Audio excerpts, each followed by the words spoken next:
আচ্ছা ঠিক আছে, আপনারা জানেন কিছু করার নাই, ঠিক আছে।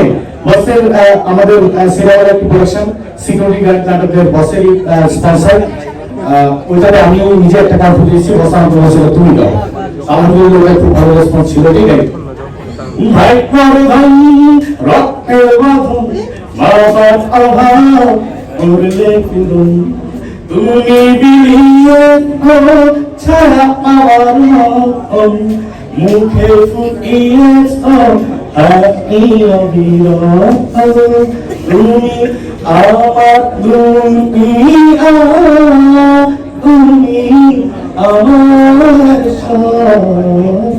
সব। ভালো লাগে রক্তের বাঁধনে বাবার অভাব করলে পিরুন, তুমি বিলিয়েছ ছায়া বাবার মতন, মুখে ফুটিয়েছ হাসি অবিরত। Thank you. শুনতেছি আগে গান শুরু করে দিই। আগে গান থ্যাংক ইউ আপনারা, ঠিক আছে। সবাই কি অবস্থা? ঈদ কেমন লাগলো? Thank you. ঈদের প্রস্তুতি শেষে আমাদের এই সাকসেস পার্টি কি বলবো, মানে সাকসেস কেন হলো, কি তো আমি নিজেকে প্রশ্ন করে নিজে অ্যান্সার দিই। আমার মনে হয় ডিরেক্টর, মানে আমাদের ডিরেক্টর এবং আমার ব্যক্তিগত মেন্টর বসের এই গল্পকে নিয়ে যে ক্যানভাসটা ছিল মাথায়, এই ক্যানভাসটা আমার মনে হয় ডিরেক্টর ফুলফিল করতে পারছে বলেই নাটকটা এত জনপ্রিয়।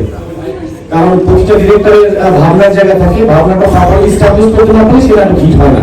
মানে আমাদের আলহামদুলিল্লাহ যে আমাদের ডিরেক্টর রাজ ভাইয়ের ভাবনাটা প্রপারলি দর্শকদের দেখাতে পারছে, দ্যাটস ওয়াই এই প্রোডাকশনটা হিট। এবং এই সাকসেসফুলি আমরা বারবার দেখতে চাই। আমার মনে হয় যে ক্যানভাসটা যেহেতু বড়, শুধু ক্যানভাসে শুধু গল্প না, বাজেট বলে দিচ্ছে, বাজেট আর্টিস্ট, মানে আর্টিস্ট সিলেকশনে যদি কেউ কিপটামি করে যে চাচা থাকবে না, মামা থাকবে না, ওই ক্যানভাসটা অনেক বড়। এক্স্যাক্টলি পরিচয়ের কথা বলছে। সো এই ধারাবাহিকতা রাখবেন এবং আপনাদের সাথে বারবার এই সাকসেস পার্টি আমরা করবো ইনশাআল্লাহ। এবং বসের প্রতি আমাদের সেই বিশ্বাস আছে। থ্যাংক ইউ সবাইকে।